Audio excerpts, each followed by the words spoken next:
C'est l'une des fêtes chrétiennes. La Toussaint est la fête qui célèbre les élus du ciel, tous ceux qui ont été illuminés comme témoins du Christ. La vie de ces saints constitue une véritable catéchèse vivante et proche de nous. Elle montre l'actualité de la bonne nouvelle et la présence agissante de l'Esprit Saint parmi les chrétiens. Cette fête des saints a été célébrée dans la ferveur et le recueillement par les fidèles chrétiens. À la paroisse Saint-Joseph et Poudabobo, amour et paix étaient au cœur de l'homélie.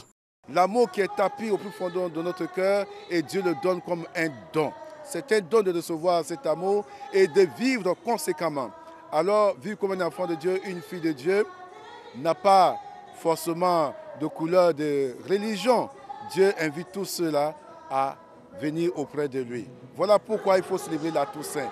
Célébrée chaque 1er novembre, la Toussaint est souvent confondue à la fête qui commémore les défunts. Une fête célébrée le 2 novembre, c'est-à-dire au lendemain de la Toussaint. Il y a une forte différence, une grande différence entre la célébration, la solennité de la Toussaint et la fête des défunts. La Toussaint est célébrée le 1er novembre et la commémoration des défunts est célébrée le 2 novembre. Ordinairement, on dit la fête des morts, mais entre les deux, bien sûr, il y a une certaine continuité, mais il y a une grande différence. Fêter la gloire des élus, fêter la gloire du ciel, fêter l'éternité bienheureuse est différent de fêter la mort. Comme à l'accoutumée, dès cet après-midi, les populations se rendront dans les cimetières pour le dépôt d'une gerbe de fleurs ou pour le nettoyage de la tombe de leurs disparus. Il faut que tous ces criminels-là soient arrêtés. Qu'ils soient entendus, qui qu'ils soient, il faut qu'ils soient entendus. Elles se sont rassemblées devant le palais de justice dans la commune du Plateau et ont marché jusqu'au ministère de la Femme, de la Famille et de l'Enfant pour protester contre les viols faits aux enfants. Ces femmes du collectif de la société civile contre les viols expriment ainsi leur indignation et interpellent les autorités judiciaires et le gouvernement sur cette pratique. Cette situation nous écœure.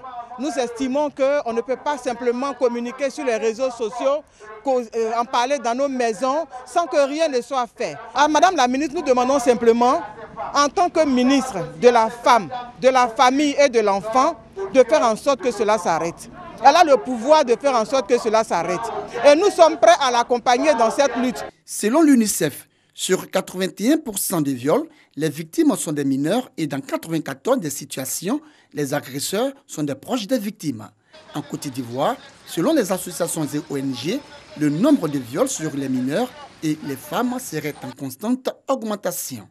Face à ces phénomènes qui prennent de l'ampleur, elles n'ont qu'un seul credo. Justice pour nos enfants! Justice pour nos enfants! Le représentant de la ministre de la Femme, de la Famille et de l'Enfant insiste sur la poursuite judiciaire des auteurs des viols. La tolérance zéro a été prônée. Il n'est pas question que ces auteurs de crimes odieux restent impunis. La population peut être rassurée, le gouvernement travaille. Sensibiliser la population et les parents sur ces cas de ces enfants qui subissent des violences sexuelles et les dénoncer pour que des mesures et des actions concrètes soient prises, une mission du collectif de la société contre le viol. Dans ce pays. Scène de liesse à la salle Nicolas Diolo de l'hôtel du district d'Abidjan. Enfants, jeunes et vieillards venus de toutes les communes d'Abidjan communient dans la fraternité et disent merci à Dieu pour le souffle de vie.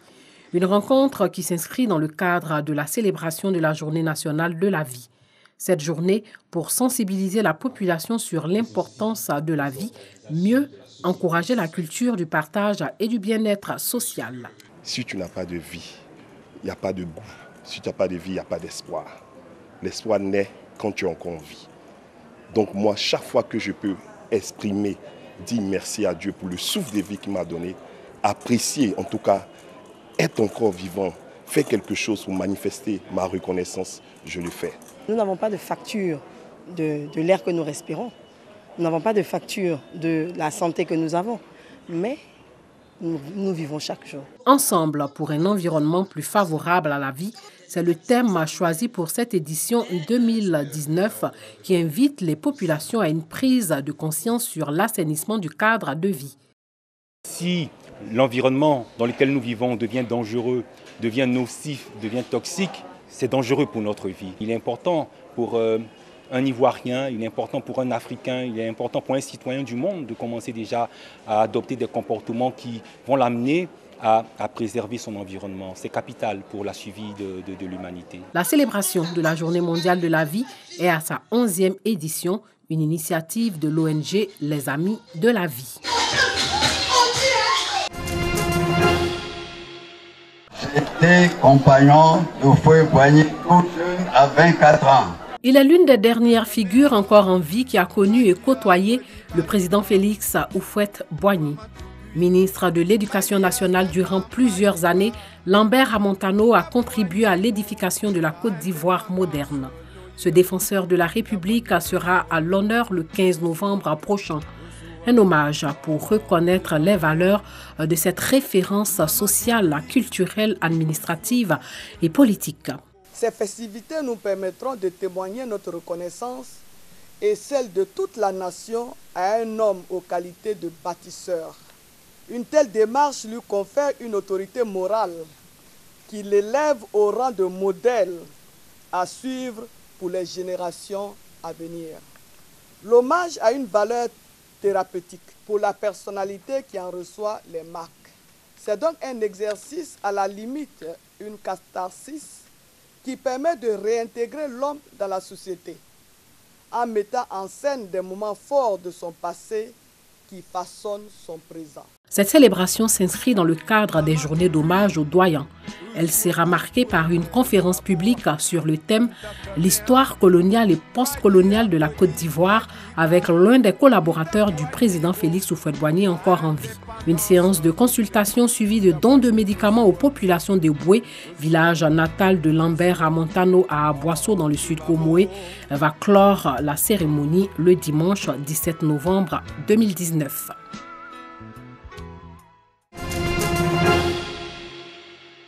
En faisant la passe au président du conseil d'administration pour taper dans le ballon, la représentante du directeur général de la radiodiffusion télévision ivoirienne, RTI, et le PCA donnent ainsi le coup d'envoi du traditionnel et mythique tournoi interdirection de la RTI. Avec pour but de créer la cohésion au sein des différents agents et consolider les relations déjà existantes, le président du conseil d'administration ne manque pas d'idées pour lancer le tournoi. L'année dernière, ce tournoi avait connu vraiment un bon dénouement. Ça a permis aux agents de se retrouver, de fraterniser sur le terrain après les dures heures de service. Et aujourd'hui encore, nous sommes à la 2e édition. Je voudrais vraiment les encourager. Le match d'ouverture a mis aux prises l'équipe de l'IDT à celle de la radiodiffusion. Après quelques minutes d'observation, les joueurs de l'IDT prennent le match à leur compte et ouvrent le score après 11 minutes grâce à Vamara Koulibaly. Dans la dynamique, il est imité 3 minutes plus tard par son homonyme Issoufou Koulibaly. Un avantage de 2-0 que les coéquipiers de Guy Martial Kouadou préservent jusqu'à la pause. Menés au score, les joueurs de la radiodiffusion tentent de refaire leur état au retour des vestiaires, mais s'exposent au contre. Seydou Doumbia profite d'un beau service de Moussa Dosso pour creuser l'écart. Mais à 3-0, la radiodiffusion n'est pas au bout de ses peines. Sur un coup franc bien arrêté, Guy Martial Kouadou parachève le succès de l'IDT avec un 4e but. IDT débute idéalement le tournoi par une victoire avant sa prochaine sortie prévue le 5 novembre face à l'équipe du contenu. Le champion en titre, lui, a été vaincu par l'administration dans un match aux allures de revanche pour Aïdara Mohamed et ses coéquipiers. Christian Doyou a inscrit 4 buts et permis à son équipe de s'imposer 4-2.